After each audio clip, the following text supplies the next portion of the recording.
ഹരേ കൃഷ്ണ ഹരേ കൃഷ്ണ ഹരേ കൃഷ്ണ ഹരേ കൃഷ്ണ. എല്ലാവർക്കും ഈ സായാഹ്ന സമയത്ത് അമ്മ പ്രണാമം അർപ്പിക്കട്ടെ.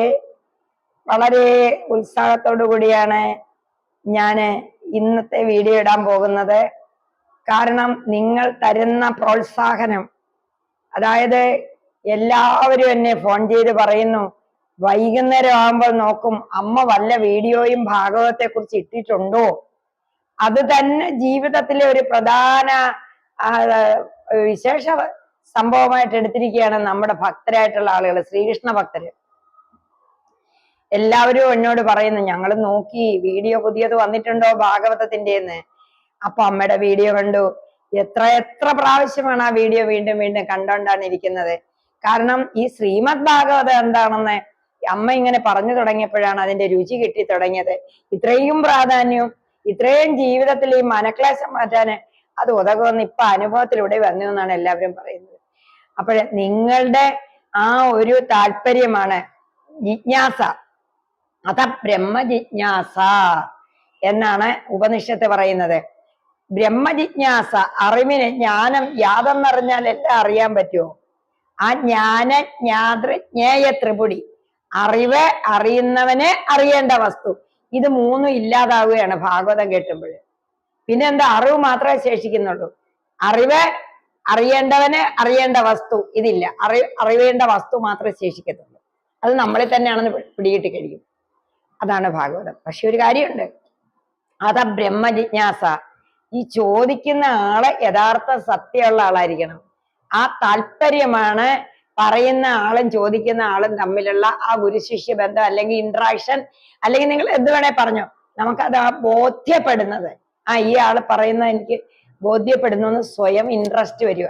അപ്പൊ നിങ്ങൾക്ക് എല്ലാവർക്കും വലിയ താല്പര്യം, ബഹുത്ത് താല്പര്യം, വളരെ വലിയ താല്പര്യം. അതുകൊണ്ട് ഞാനും അങ്ങ് പറയാമെന്ന് അങ്ങ് തീരുമാനിച്ചു. ഇന്നലെ ഞാൻ ഈ മാഹാത്മ്യത്തിലെ ചെറിയ പോരായ്മകളൊക്കെ നമ്മുടെ സമാജത്തിന്റെ പറയേണ്ടി വന്നു. അത് പറയും. ആ പറഞ്ഞതൊക്കെ നന്നായി എന്ന് എല്ലാവരും പിന്നെ എന്നെ വിളിച്ചു പറഞ്ഞിട്ടുണ്ട്. വളരെ വ്യത്യസ്തമായ മേഖലകളിൽ ലീഗൽ സൈഡിലൊക്കെ ജോലി ചെയ്യുന്നവർ പോലും വിളിച്ചിട്ട് പറഞ്ഞു, നന്നായി അമ്മ, തുറന്നു തന്നെ പറയണം. ആരുടെ മുമ്പിലും ആത്മജ്ഞാനിയായ ഒരു ഋഷി തലകുനിക്കാൻ പാടില്ല. അതാണ് നമ്മൾ ആദ്യമേ നിങ്ങളെ പഠിപ്പിച്ചു തരുന്ന പാഠം. ആത്മവസ്തു, ആത്മവസ്തു ഒന്നേ ഉള്ളൂ. ആ ആത്മവസ്തുവെ തിരിച്ചറിഞ്ഞ ആൾ ആരുടെ മുമ്പിലും പാരതന്ത്ര്യത്തോടുകൂടി നിൽക്കത്തില്ല. യാതൊരു ഭയവുമില്ല. എനിക്ക് അങ്ങനെ ഒരു ഭയമില്ല. സത്യം പദ ധർമ്മം ചര, സത്യം പരം ധീമഹി. അതുകൊണ്ടാണ് ഇന്നലെ അങ്ങനെ പറഞ്ഞത്. ഇന്ന് കുറച്ചുകൂടെ ഡീപ്പായിട്ടുള്ള കാര്യങ്ങൾ പറയാം. അതായത് എന്ത് കിട്ടും, എല്ലാരും ചോദിക്കുന്ന എപ്പോഴാ ഭാഗവതം തുടങ്ങുന്നത്, എന്തൊക്കെയാണ് വിശേഷങ്ങള്, കമ്മിറ്റി ഉണ്ടോ, ഇത്ര പെട്ടെന്ന് എങ്ങനെ ഇത് തീരുമാനിച്ചു, അതൊന്നും എനിക്ക് അറിഞ്ഞൂടാ. എനിക്ക് 19 വയസ്സാകാൻ പോകണം. കാരണം ഞാൻ എന്റെ പിറന്നാളെല്ലാം കഴിഞ്ഞു പോയി. ചിലരെല്ലാം ഔദ്യോഗികമായിട്ടുള്ള ഡേറ്റ് കണ്ടുകൊണ്ട് ഹാപ്പി ബർത്ത്ഡേ ദിവസം പറയുന്നുണ്ട്. എന്ത് ഹാപ്പി ബർത്ത്ഡേ? ആത്മാവ് ജനിച്ചിട്ടുമില്ല, ആത്മാവ് മരിച്ചിട്ടുമില്ല. പിന്നെ എനിക്ക് എന്ത് ചെയ്യാൻ പറ്റും? എനിക്കറിയാവുന്ന ഒരു വിഷയം ഇതേ ഉള്ളൂ. ഭാഗവതം നിങ്ങളോട് പറഞ്ഞു തരിക, അതിൽ രസിക്കുക. അപ്പൊ 6 ദിവസം ഇവിടെ ഭഗവാനെ നമ്മളങ്ങ് കൊണ്ടാടാൻ തീരുമാനിച്ചു. ഭഗവാനും കുഴഞ്ഞാടാൻ തീരുമാനിച്ചു. കാര്യങ്ങളെല്ലാം ഭഗവാൻ ഇങ്ങനെ നടത്തിക്കൊണ്ടിരിക്കുക.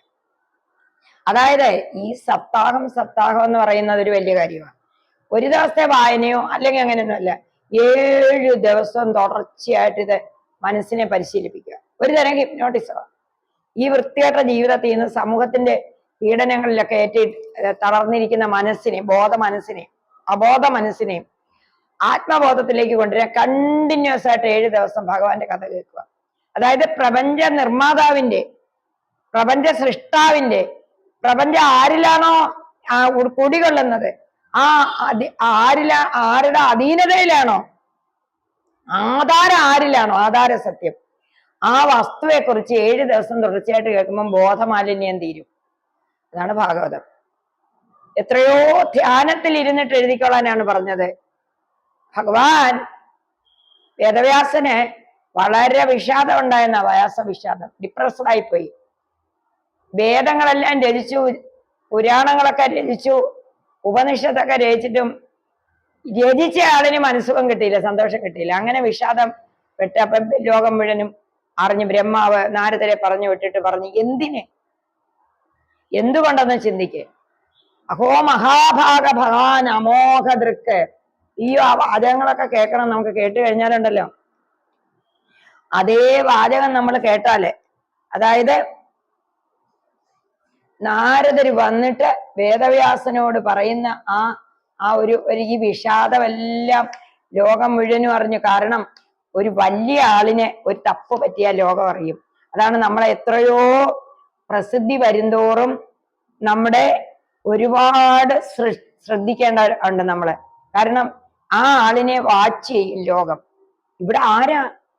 വേദങ്ങൾ 4ആയിട്ട് പകുത്തു, അതിന്റെ ശാസ്ത്രങ്ങൾ എഴുതി, ഉപനിഷത്തുകൾ എഴുതി, ഒക്കെ എഴുതിയ ആ മഹാഭാഗനായ വേദവ്യാസ ഋഷിക്ക് ഡിപ്രഷൻ ഉണ്ടായി കേട്ടോ. അതെവിടെ അറിഞ്ഞു? ഈ ഭൂമിയിലൊന്നും അല്ല അറിഞ്ഞത്, അങ്ങ് ബ്രഹ്മലോകത്ത് ചർച്ചാ വിഷയമാക്കി. എന്താണിത്? നമ്മുടെ വ്യാസര് വളരെ വിഷാദിച്ച് സരസ്വതി നദീതീരത്തിരിക്കുന്നു, ആരുമില്ല. അമ്മയുള്ള സത്യവതി വേറെ വിവാഹം കഴിഞ്ഞു പോയി, ശന്തനു മഹാരാജാവിന്. ഒരു മകനുണ്ടായത് സുഖബ്രഹ്മർഷി, ഞാൻ ജ്ഞാനിയാണെന്ന് പറഞ്ഞ് കടന്നുപോയി. ജൈമിനിയിൽ ഇറങ്ങിയ ശിഷ്യരെല്ലാം കിട്ടിയ വേദവും പഠിച്ചിട്ട് ഹോമം ചെയ്യാനും ഒക്കെ രാജകൊട്ടാരങ്ങളിൽ പോയി. അങ്ങനെ ഇരിക്കുക. പിന്നെ എന്ത് ചെയ്യും? പാണ്ഡിത്യം കൊണ്ട് ഫലമുണ്ടോ? അപ്പോഴാണ് ഈ വാർത്ത ലോകം മുഴുവനും അറിഞ്ഞിട്ട് ബ്രഹ്മദേവൻ ശ്രീ നാരദരെ അങ്ങോട്ട് പറഞ്ഞു വിട്ടു വ്യാസന്റെ അടുത്തേക്ക്.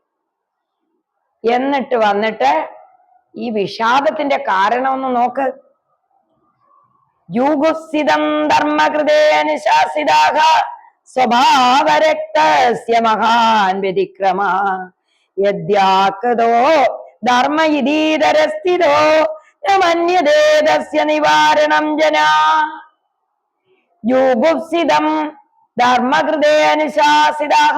അയ്യയ്യേ വ്യാസരെ, അങ്ങയുടെ ഒരു പ്രവൃത്തി ജൂഗുപ്സിതമാണ്, വളരെ ലജ്ജാവഹമെന്ന് സ്വർഗലോകത്ത് പോലും പറയുന്നു. എന്താ അത്?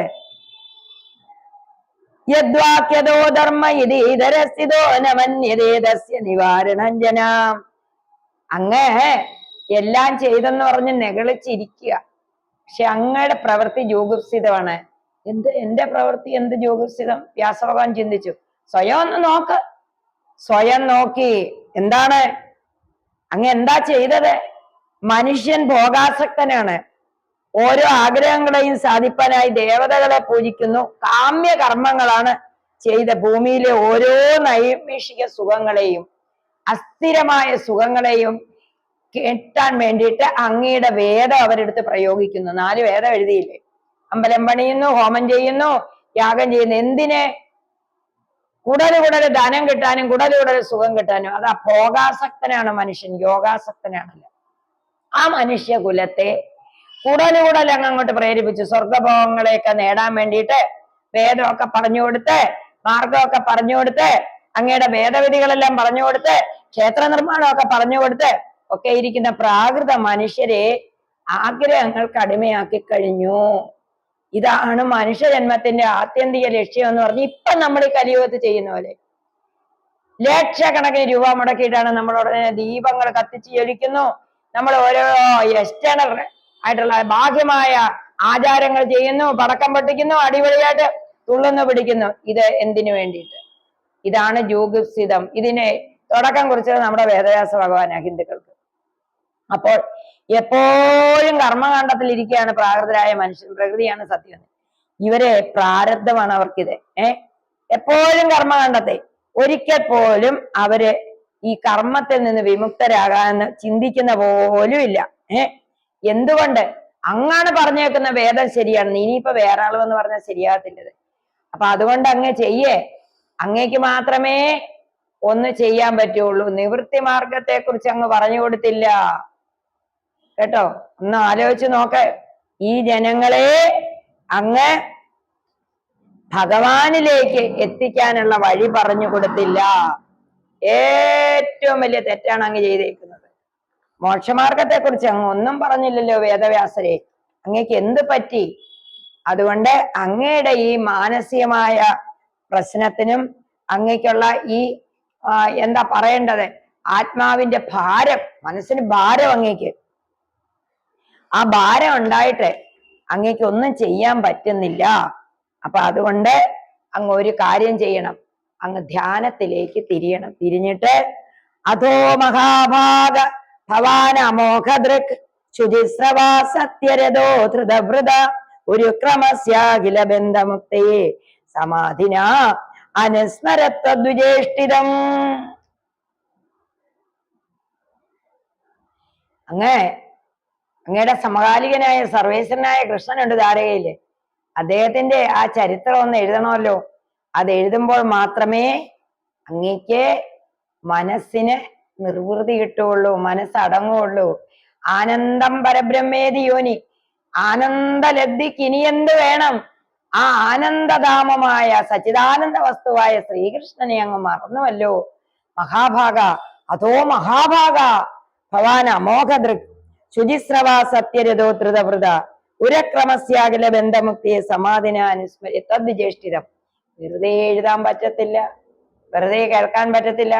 സപ്താഹത്തിൽ വന്നിരിക്കാന്ന് വെച്ചാലേ ആർക്കും പറ്റുന്നില്ല. എന്തുകൊണ്ട്? ശ്രീകൃഷ്ണ ഭാഗവതം രുചിക്കുന്നില്ല ഭൗതിക മനുഷ്യർക്ക്, സാധാരണ മനുഷ്യർക്ക്. ധ്യാനമില്ല, ജപമില്ല, വിരക്തിയില്ല ഒന്നിനോടും. ധ്യാനമില്ല, ധർമ്മമില്ല, ഒന്നുമില്ല. ദാനധർമ്മങ്ങൾ ചെയ്യാൻ താല്പര്യമില്ല. ലോഭം കൊണ്ടങ്ങ് ഞെരുവിഴിക്കൊള്ളുക. ഒരു 60,000 രൂപ കൊടുത്തേച്ച് ഒരു പവൻ വാങ്ങിച്ച് വേണമെങ്കിൽ നമ്മുടെ കഴുത്തിലിടും. വേണമെങ്കിൽ 4 ആള് കാണുകവേ ഒരു പവൻ വാങ്ങിച്ചുകൊണ്ടെന്ന് നടക്കെ വെക്കും. പക്ഷെ അന്നദാനം ചെയ്യത്തില്ല. അപ്പോൾ മനുഷ്യനെ സംബന്ധിച്ചിടത്തോളം യാതൊരു ക്വാളിറ്റി ഇല്ലാത്ത ഒരു അവസ്ഥയാണ് ഇപ്പൊ ഇരിക്കുന്നത്. അതുകൊണ്ട് ഭഗവാന്റെ കഥ കേൾക്കാൻ ഇൻട്രസ്റ്റ് ഇല്ല, താല്പര്യമില്ല. അതുകൊണ്ട് അങ്ങ് ധ്യാനത്തിലേക്ക് പോകണം, സമാധിയിൽ അനുസ്മരിക്കണം. രാവിലെ എഴുന്നേറ്റിട്ട് ഭാഗവതം അങ്ങ് വായിച്ചേക്കാം, കുറച്ചൊക്കെ കേൾക്കാന്ന് വിചാരിച്ചാൽ യൂട്യൂബിലൊക്കെ ഇടുന്നുണ്ട്. അതൊന്നും ആർക്കും അങ്ങോട്ട് അബ്സോർബ് ചെയ്യാന്ന് ഇംഗ്ലീഷിൽ പറയാം. അങ്ങോട്ട് കിട്ടുന്നില്ല, മനസ്സിലാക്കാൻ പറ്റുന്നില്ല. എന്താണ് ഈ പറയുന്നത് ഈ സ്വാമിമാരെന്ന്? അതെന്താ സമാധി ഭാഷയായത്? സമാധിന അനുസ്മരേത്. അങ്ങ് ധ്യാനനിരതനാകൂ. എവിടെയെങ്കിലും ഒറ്റയ്ക്ക് പോയിരുന്ന് ആ സമാധിയിൽ അങ്ങക്ക് ഈ വാക്സമ്പത്ത് കിട്ടും. അങ്ങനെ കിട്ടി. കുറെ വർഷം സമാധിയിലിരുന്നു വേദവ്യാസൻ. ഈ വന്ന ഉള്ളിൽ അങ്ങോട്ട് പരാ പശ്യന്തി മധ്യമ എന്ന് പറഞ്ഞ് ഒഴുകി വന്ന ഈ സരസ്വതി വ്യാസപ്രസാദേന്, സരസ്വതിയെ ആരാ പറയുന്നത്? വ്യാസന്റെ സരസ്വതി എന്നാ പറയുന്നത്. അത്രയും സരസ്വതി പ്രസാദം ആർക്കും ഇല്ല. അപ്പൊ ഇതങ്ങ് തള്ളി വരുക, വെള്ളത്തിലെ തിരകൾ കണക്ക് സമാധിയിൽ ഇരുന്നപ്പോ തള്ളി വരിക, തള്ളി പുറപ്പെട്ടു വരിക വാഗ്ദേവത. അത് എഴുതി പിടിപ്പിച്ചത് മഹാഗണപതിയാണെന്നാ പറയുന്നത്. പെട്ടെന്ന് എഴുതി പിടിപ്പിക്കേണ്ടത്. ഇത് പകർത്തണ്ടേ ഉള്ളിൽ വന്നത്, അങ്ങ് ഇട്ടോണ്ടിരിക്കാൻ പറ്റുമോ? അങ്ങനെ ധ്യാനത്തിൽ ഇരുന്ന് കിട്ടിയ സമ്പത്താണിത്. തപസ് ചെയ്തിട്ട് കിട്ടിയ സമ്പത്താണ് മഹാഭാഗവതം. 1, 2 അല്ല, 18,000 ശ്ലോകങ്ങളാണ് കിട്ടിയത്. അത് സാധാരണഗതിയില് ഈ യജ്ഞശാലകളില് ഓടി ഇങ്ങോട്ട് വന്ന് 11 മണിക്ക് ഇരുന്നേച്ച് കേട്ടുന്നു ആർക്കും പിടിയില്ല. നമുക്കൊരു കാര്യം പിടികിട്ടിയില്ലെങ്കിൽ നമ്മൾ എന്താ പറയുന്നത്? കിട്ടാത്ത മുന്തിരിങ്ങ പൊളിക്കും. അതിലൊന്നും കാര്യമൊന്നുമില്ല, അതൊക്കെ വെറുതെ പറയുന്നതാണ്. നമുക്ക് അപ്രാപ്യമായ സംഗതി, അതിനെ നിഷേധിക്കുക എന്നുള്ള മനുഷ്യന്റെ സ്വഭാവമാണ്. കഠിന യത്നം ചെയ്യണം. ജപം, തപം, ഹോമം, നാരായണ മന്ത്രജപം, ദാനങ്ങള്, ഈ കാണുന്ന പ്രപഞ്ച വസ്തുക്കളോടുള്ള വിരക്തി, ഞാനെന്നും എന്റേതെന്നും എന്റെ വീടെന്നും എന്റെ സമ്പാദ്യം എന്നുള്ള കട്ട പിടിച്ചു കിടക്കുന്ന മനസ്സിനെ, ആ കട്ടി പിടിച്ചു കിടക്കുന്ന ആ ഒരു മിഥ്യാധാരണയെ ഒന്ന് ഉടച്ചു വാർക്കും ഭാഗവതം കേൾക്കുമ്പോൾ. ചിലര് പറയും, അയ്യോ കേക്കണ്ട, ഇതൊക്കെ കേട്ടാലേ നമുക്ക് വലിയ വിഷമം വരും. ഭാഗവതം ശരിക്കും കേട്ടാൽ വിഷമം വരും. പിന്നെ ഇപ്പൊ ജീവിച്ചുകൊണ്ടിരിക്കുന്നതൊക്കെ തെറ്റായ വഴിയിലാണെന്ന് കാണുമ്പോൾ ബുദ്ധിമുട്ട് വരും പെട്ടെന്ന് കേൾക്കുമ്പോൾ. അതുകൊണ്ട് പെട്ടെന്ന് കേൾക്കണ്ട. ഞാനിങ്ങനെ ദിവസം പറയുമ്പോഴേ നിങ്ങൾക്ക് മനസ്സിലാവും ഇതിൽ എന്തോ കാര്യമുണ്ടെന്ന്. അപ്പോഴെന്താ, 4 വരി ഭാഗവതം ആദ്യമേ കൊണ്ടുവരുന്നത് നാരദര്, ശ്രീനാരദരാണ് കൊണ്ടുവരുന്നത്. നെല്ലിക്ക സ്വർഗലോകത്തുനിന്ന് കൊണ്ടുവന്നതാ അശ്വിനി ദേവന്മാര് ചവന മഹർഷിയുടെ യൗവനം വീണ്ടെടുക്കാൻ സുകന്യാദേവിക്ക് കൊടുത്ത പോലെ ശ്രീനാരദര് ബ്രഹ്മദേവന് സാക്ഷാൽ ആദിനാരായണൻ കൊടുത്ത 4 വരി ഭാഗവതം, ബ്രഹ്മദേവന് കൊടുത്ത ഭാഗവതം നാരദർക്ക് ഉപദേശിച്ചു കൊടുത്തിട്ട് വ്യാസ ഭഗവാന്റെ അടുത്തേക്ക് പറഞ്ഞു വിടുവാണ്. അഹമേ വാസമേ വാഗ്രേ നാന്യ സദ സത്പരം പച്ച ദഹം ഏതച്ചയോ സ അവശിഷ്യതേ അസ്മ്യഹം. ഈ ലോകത്ത് നിങ്ങൾ കാണുന്ന ബഹുലമായ ഈ പ്രപഞ്ചം ഇല്ല, വേറെ ഒരു നിഴലാണ്, മായയാണ്. ഞാൻ മാത്രമേ ഉള്ളൂ, പരമാത്മാവായ ശ്രീകൃഷ്ണ ബോധം മാത്രമേ ഉള്ളൂ ലോകത്ത്. അഹം, ഞാൻ, നമ്മുടെ അഹമല്ല. അഹമേ വാസമേ വാഗ്രേ ഞാന്യ സതസത്വരം പശ്ചാത്തഹം ഏതച്ചയോ സ്വാവശിഷ്യത അസ്മ്യഹം. ഈ പ്രപഞ്ചം മുഴുവനും ഞാൻ ചുരുക്കി കൊണ്ടുവരും, പക്ഷെ ഞാൻ ഇവിടെ കാണും, ഭഗവാൻ ഇവിടെ കാണും. അപ്പൊ ഭഗവാന്റെ ഇഷ്ടത്തിന് വേണ്ടിയിട്ടുണ്ടായ ഇതെല്ലാം ഭഗവാന് ചുരുക്കാൻ അറിയാം, ചെറുതാക്കാൻ അറിയാം, ഇല്ലാതാക്കാനും അറിയാം. ഭഗവാൻ ശേഷിക്കും. ഈ 4 വരിയാണ് 18,000 ശ്ലോകമായിട്ട് വേദവ്യാസ ഭഗവാൻ എഴുതി. ഉത്തമ ശ്ലോക കഥകളും കീർത്തന ധ്യാനങ്ങളും ഒക്കെ ആയിട്ട് മിശ്രമായി വിശുദ്ധമായി ചമച്ചു ഭാഗവതം.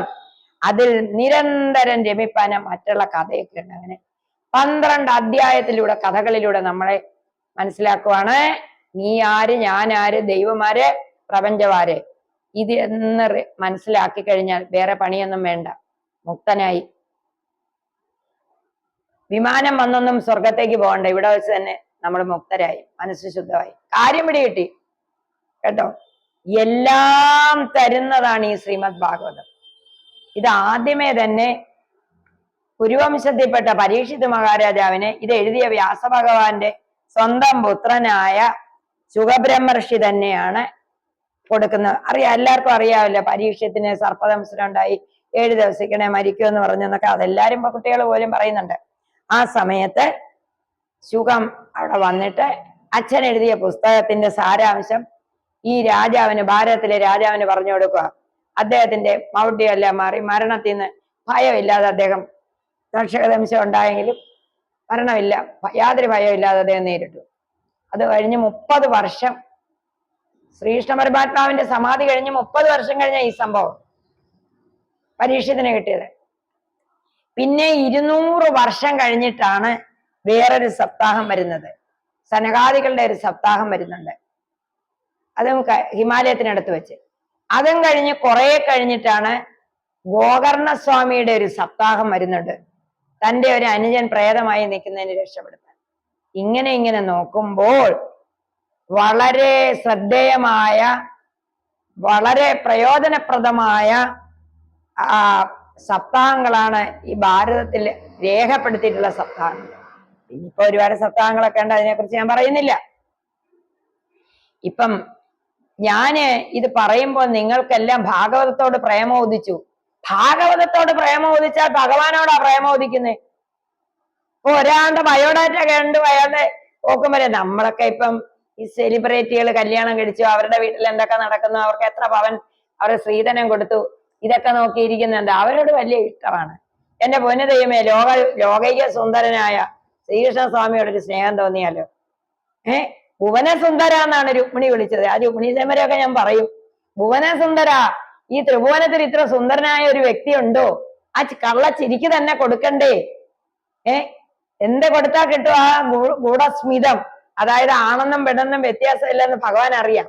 അപ്പൊ പെണ്ണ് ശരീരത്തിൽ ഇരുന്നുകൊണ്ട് ആത്മാവ് കാണിക്കുന്ന ചേഷ്ടകളും പ്രേമവും കാണുമ്പോൾ ഭഗവാൻ ചിരിക്കും, ഒരു മിസ്റ്റിക് സ്മൈല്. അതെന്താ? അയ്യോ, ഇത് ഞാൻ തന്നെയാണ് ഈ പെണ്ണിന്റെ ശരീരത്തിൽ ഇരിക്കുന്നത്. അപ്പൊ രുക്മിണി വിളിച്ചു ഭുവനസുന്ദര. അപ്പൊ അങ്ങനെ ഒരു ഭഗവാനെ കുറിച്ചുള്ള പ്രേമം ഉദിച്ചാൽ എല്ലാം ആയി. ആ കഥയാണ് നമ്മള് അങ്ങോട്ട് തുടങ്ങുന്നത്. നോക്കട്ടെ, ഞാൻ വീഡിയോ പിടിക്കാം.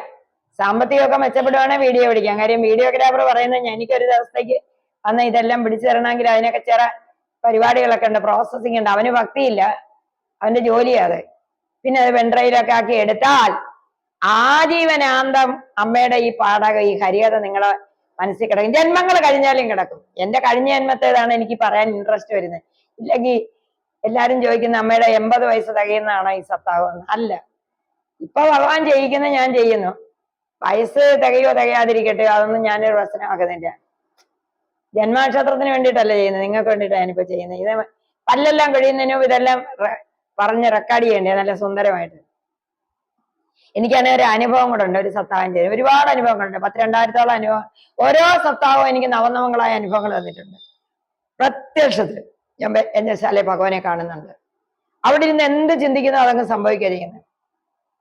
അങ്ങനെ ഒരു കാലഘട്ടം കഴിഞ്ഞിട്ട് ഏകദേശം ഒരു 20 വർഷത്തിന് മുമ്പ് ഞാനൊരു വീട്ടിലൊരു സത്തായം ചെയ്യേണ്ടി വന്നു. ഒരു വീട്ടിൽ എൻ്റെ ഏറ്റവും വേണ്ടപ്പെട്ട എൻ്റെ ഒരു ഉത്തമ സുഹൃത്ത്, അദ്ദേഹം സമാധിയായി, മാധവമുള്ള ചേട്ടന്. അദ്ദേഹം, ഞാൻ കോട്ടയത്തിനടുത്തുള്ള സ്ഥലം ഞാൻ പരാമർശിക്കുന്നില്ല, അദ്ദേഹം വലിയൊരു വ്യവസായിയാണ്. അദ്ദേഹം എൻ്റെ ഉത്തമ സുഹൃത്തും സ്നേഹിതനുമാണ്. സമാധിയായി പോയി, മരിച്ചുപോയി. അദ്ദേഹത്തിന്റെ കുടുംബത്തിൽ ഞാൻ എപ്പോഴും പോകുമായിരുന്നു. അപ്പോഴദ്ദേഹം എന്നോട് പറഞ്ഞു, ഒരു ദിവസം ചെന്നപ്പോൾ ആ വീട്ടിലെല്ലാവരും തലയ്ക്ക് കൈ കൊടുത്തുകൊണ്ടിരിക്കുന്നു. നല്ല കുടുംബം, മകനും മരുമകളും ഒക്കെ സ്നേഹമായിട്ട് കഴിയുന്ന കുടുംബം. ഒരു കുട്ടിയുണ്ട്, ഒരു മൂത്ത പെൺകുട്ടി മകന്. അത് കഴിഞ്ഞിട്ട് ഒരു വക്കീല മകന്. അത് കഴിഞ്ഞിട്ട് ഭാര്യ, ഏറ്റവും നല്ല ഒരു പെൺകുട്ടി. ഇവരെല്ലാം ഒരു മേശയ്ക്ക് ചുറ്റും ഇങ്ങനെ തല കൊടുത്തിരിക്കുന്നു. എന്ത് പറ്റി എന്ന് ചോദിച്ചപ്പോ സങ്കടപ്പെട്ട് എന്റെ കയ്യെ പിടിച്ചിട്ട് ആ ചേട്ടൻ പറഞ്ഞു, അമ്മ, എനിക്കൊരു വലിയ സങ്കടം വന്ന് ഭവിച്ചിരിക്കുന്നു, അമ്മയോട് പറയട്ടെ, എനിക്ക് അതിനൊരു നിവൃത്തി മാർഗം ചെയ്തു തരണമെന്നായി. എന്താ ചെയ്യാനാ, എന്തോ പറ്റി? ഒരു തെറ്റും ചെയ്യുന്ന കുടുംബമല്ലേ. പറഞ്ഞു, എന്റെ മരുമകളെ 10 വർഷത്തിന് ശേഷം ഗർഭിണിയാണ്, പക്ഷെ പൊസിഷനിലല്ല കുട്ടികള്. അത് അടുത്തുള്ള ഹോസ്പിറ്റലിൽ കാണിച്ച് സ്കാൻ ചെയ്ത് കിട്ടി, കുട്ടികളുടെ പൊസിഷൻ ശരിയല്ല, ഇരട്ട കുട്ടികളും കൂടാണ്. എന്താ ചെയ്യേണ്ടത്, നടക്കാൻ പറ്റുന്നില്ല. നിങ്ങൾ വിചാരിക്കും അമ്മ അമ്മ എന്ന 2 പദം എളുപ്പം പറയാവുന്ന പദമാണ്. ഞങ്ങൾ അമ്മമാരെ ക്യാരിയിങ് എന്നാണ് ഇംഗ്ലീഷിൽ നിങ്ങൾ പറയുന്നത് അല്ലെ, നിങ്ങളെ ക്യാരിയിങ്. ഈ ഗർഭപിണ്ഡത്തെ ശ്രീനാരായണ ഗുരുവൻ പിണ്ടനന്ദി പറഞ്ഞ പോലെ ഈ ഗർഭപിണ്ഡത്തെ അകത്തിട്ടുകൊണ്ട് സഹിക്കുന്ന ഈ ഒരു കഷ്ടപ്പാട് സാക്ഷാൽ പരാശക്തി ഇറങ്ങി വന്ന് നമസ്കരിക്കും ഒരു ഗർഭിണി പെണ്ണിനെ. അതല്ലേ ഗർഭിണികളെ എപ്പോഴും നമ്മൾ സൂക്ഷിക്കണം എന്ന് പറയുന്നത്. ഗർഭിണി ദൈവമല്ല, ദൈവത്തിനേക്കാളും ഉപരിയാണ്.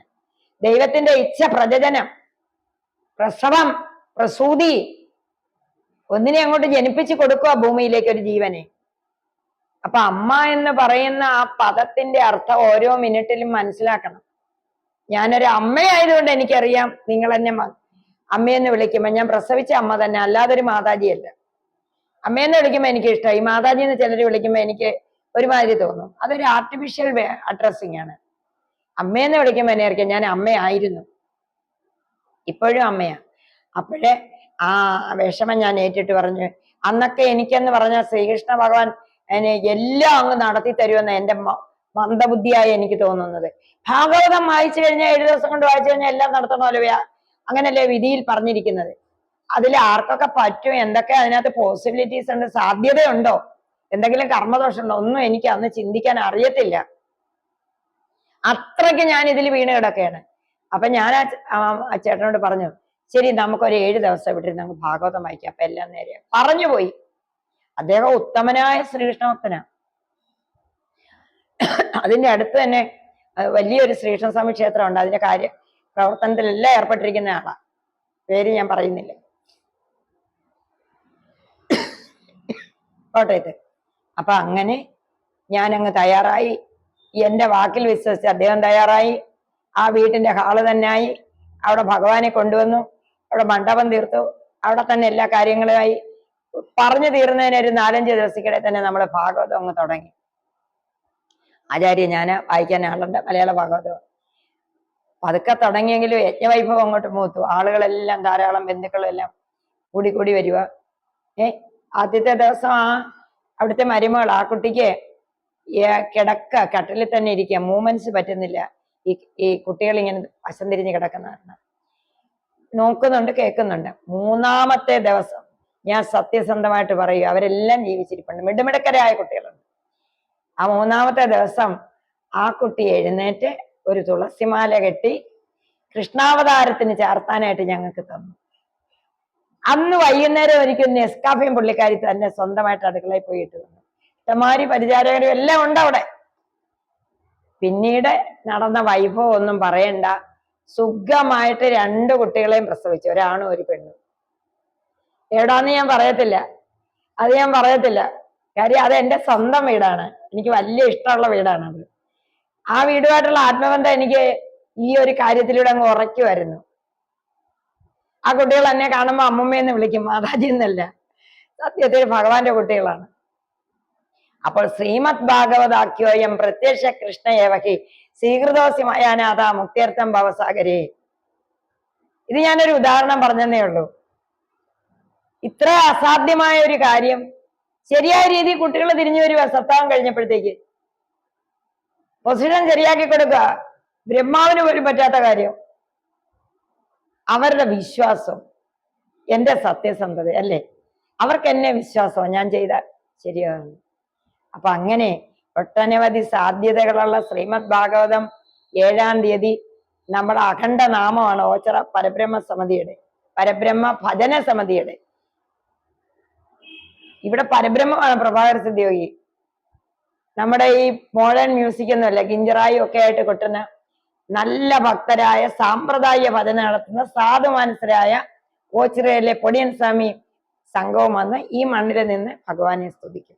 ഇതൊരു നൈമിശാരണ്യമായി മാറും. അതുകൊണ്ട് 8-ാം ദിവസം ഭാഗവതം തുടങ്ങുന്നതിന് മുമ്പ് അടിപൊളിയായിട്ടുള്ള ഒരു ഭജനയാണ് നമ്മളിവിടെ ഉദ്ദേശിക്കുന്നത്. ഭഗവാൻ സാധിച്ചു തരും പരബ്രഹ്മം. പിന്നീട് നമ്മള് ഭഗവാൻ എന്ത് ഇച്ഛിക്കുന്നു, യഥേമാ ദേവഹിതം. അപ്പൊ ഭഗവാൻ ഓരോന്നും നിർവഹിക്കട്ടെ. നാം ആരും ഒന്നും ആളല്ല.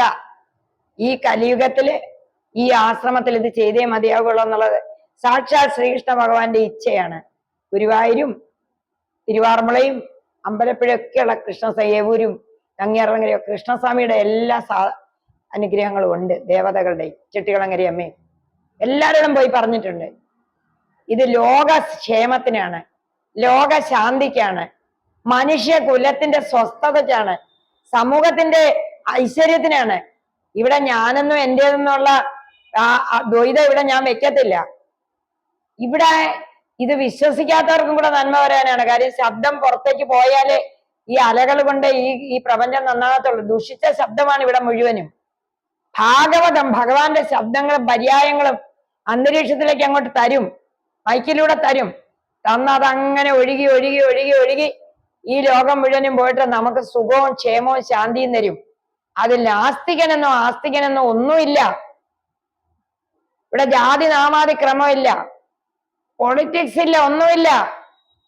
ആദിവ്യാധികളോട് നടക്കുന്ന മനുഷ്യൻ നന്നാകണം. പണമില്ല, തൊഴിലില്ല, കുട്ടികൾ നന്നായിട്ടില്ല, കടബാധ്യതകള്, ആയുസ് പകുതിയായി. ഈ തരത്തിൽ വിഷമിക്കുന്ന മനുഷ്യനെ മദ്യപിപ്പിച്ചും ഇങ്ങനെ ലോട്ടറിലെടുക്കുന്ന പഞ്ചാര കഥകളും പറഞ്ഞ് നശിപ്പിക്കാൻ എന്നെ പോലൊരു ആത്മജ്ഞാനി ജീവിച്ചിരിക്കുവാൻ സാധ്യമല്ല. മദ്യപിച്ചാൽ തൽക്കാല സുഖം കിട്ടും, മറക്കാൻ പറ്റും അപ്പോഴത്തെ സംസാര ദുഃഖം. ഈ സോഷ്യൽ മീഡിയയിൽ കാണുന്ന ഒരു മിമിക്രി കണ്ട അന്നേരം കിടന്നുറങ്ങാം. നേരം വെളുക്കുമ്പം നേരിടേണ്ട പ്രശ്നം കടവായിരിക്കും, ബാങ്ക് കടവായിരിക്കും. പക്ഷെ ഇതെല്ലാം മാറ്റിത്തരുമോ അമ്മയെന്ന് ചോദിച്ചാൽ ഒന്ന് വിശ്വസിക്കൂ പ്ലീസ്.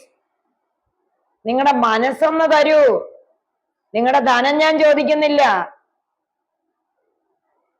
ഒരു കള്ളവും മനസ്സിലില്ലാതെ കടന്നു വരൂ. കള്ളം ഞാൻ പറഞ്ഞു, സത്യം ഉള്ളവർക്ക് കടന്നു വരാമെന്ന്. നിങ്ങളുടെ മനസ്സിലെ ആ വ്യാജബോധങ്ങളും അതൊക്കെ മാറ്റി വെച്ച് പെതുക്കെ ഒന്ന് നടന്നു വന്ന് ശരിയൊന്ന് നോക്കിക്കളയാം എന്നുള്ള മട്ടി വന്നിട്ട് ഒരു ശ്ലോകം കേട്ടോണ്ട് പോയാലും ഒരു പക്ഷേ ഒരു ജന്മത്തിന്റെ ദുരിതം തീർന്നെന്ന് വരും. ഞാനാ പറയുന്നത്, നിങ്ങളുടെ ഒന്നും കാക്ഷിച്ചിട്ടല്ല, ആരുടെയല്ല. പക്ഷേ ഈ കലിയുഗത്തില് ആത്മബോധമുള്ള ഞങ്ങളൊക്കെ ഇരുന്ന് ഈ സത്യം മനസ്സിലാക്കി കഴിഞ്ഞപ്പോൾ സഹജാതർക്ക് വേണ്ടിയിട്ട് ഇത് ഷെയർ ചെയ്യണമല്ലോ. നിങ്ങൾ വേണ്ടാത്തതെല്ലാം ഷെയർ ചെയ്യും. കാക്കകൾ പോലും ഒരു നല്ല ഭക്ഷണം കിട്ടിയാൽ ഷെയർ ചെയ്യും. മൂഢനായ മനുഷ്യൻ ഷെയർ ചെയ്യത്തില്ല.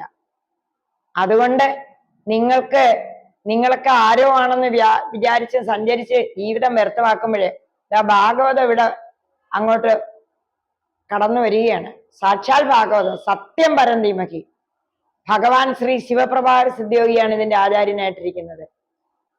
സജ്ജന ഹൃത്തിൽ ഉദിക്കും മന്ത്രം ഓം നമോ നാരായണായ, ഓം നമ ശിവായ.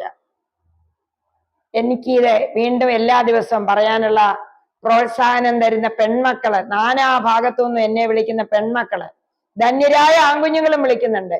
അമ്മയെ നിർത്തരുതേ, അമ്മയെ നിർത്തരുതേ, വീഡിയോ ഇന്നും ഇടണേ, ഭഗവാനെ കുറിച്ച് കേൾക്കാൻ ആഗ്രഹമുണ്ട്. ഭാഗവതത്തിന്റെ ഉൽപ്പത്തി നിമിത്തം ഞാൻ പറഞ്ഞപ്പം വ്യാസവിഷാദമാണ് നിമിത്തം. അതുകൊണ്ട് അമ്മയുടെ ഈ വീഡിയോ ഇന്ന് ഇവിടെ വെച്ച് ഞാൻ സമർപ്പിക്കാം. അപ്പൊ നിമിത്തം പറഞ്ഞു.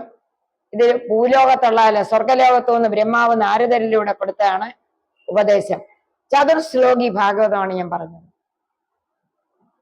അത് സത്താകത്തിൽ കൊണ്ടുപോകുന്നതിന്റെ കാര്യം തുടർച്ചയായിട്ട് കേൾക്കുമ്പോൾ മാത്രമേ മനസ്സിന്റെ ആ എന്താ പറയുന്നേ തമോ ഗുണങ്ങൾ മാറി മനസ്സിന്റെ ദുർഭാവന ബലഹീനത മാറി നമ്മൾ ഈശ്വരനാണെന്നുള്ള അവസ്ഥ പ്രാപിക്കാൻ പറ്റുള്ളൂ. ഈശ്വരനാണെന്നുള്ള അവസ്ഥ ഉണ്ടായ എല്ലാം നമ്മളിലേക്ക് വരും. നിങ്ങളുടെ ആധുനിക ലായ ഭട്രാക്ഷൻ തന്നെ ഇത്. സത്തിനെ ആകർഷിക്കുക. സത്താകണം മനസ്സ്. സത്ത് ചിത്ത ആനന്ദം. സ്വന്തം മനസ്സാണ് ഏറ്റവും വലിയ ഇൻസ്ട്രുമെന്റ്. ഞാനാ പറയുന്നത്. ലായ ഭട്രാക്ഷനെയും അത് വേറൊരു വ്യാഖ്യാനം അവർ കൊടുക്കുന്നതേ ഉള്ളൂ. സത്തിനെ ആകർഷിക്കുക. സത്തിലെല്ലാം ഉണ്ടല്ലോ. സർവ്വധനവും ഭഗവാനിലുണ്ട്, സർവ്വസുഖവും ഉണ്ട്. അതിനെ നമുക്ക് ആകർഷിക്കാൻ പറ്റുന്നില്ല നമ്മുടെ തപോ ഗുണം കൊണ്ടും വിവിധ ആശയങ്ങളിൽ കുടുങ്ങിക്കിടക്കുന്ന മനസ്സായതുകൊണ്ട്. അതെല്ലാം അങ്ങോട്ട് മാറ്റിയിട്ട് നമുക്ക് ഈ ജന്മം ഇത്തിരി സ്വസ്ഥതയും ശാന്തിയും വേണം. നമ്മുടെ സന്താനങ്ങൾ നന്നാകണം. അടുത്ത തലമുറ നമ്മൾ മരിക്കുമ്പോൾ ദുരിതപ്പെടരുത്. ഇത് സാധിക്കാൻ വേണ്ടിയിട്ടാണ് വിവിധ രാഷ്ട്രീയത്തിൽ പോകുന്ന വിവിധ പണികൾ ചെയ്യുന്നത്. ആ പണി കൊണ്ടൊന്നും നിഷ്ഫലമാണ്.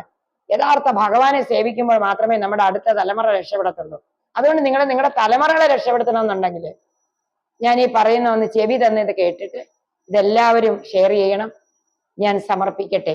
ഒരുപാടായാൽ നിങ്ങളിത് കേൾക്കത്തില്ല, എനിക്കറിയാം.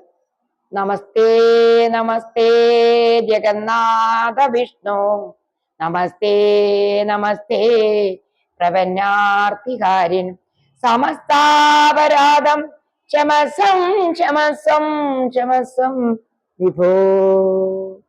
സർവം ശ്രീകൃഷ്ണാർപ്പണമസ്തു.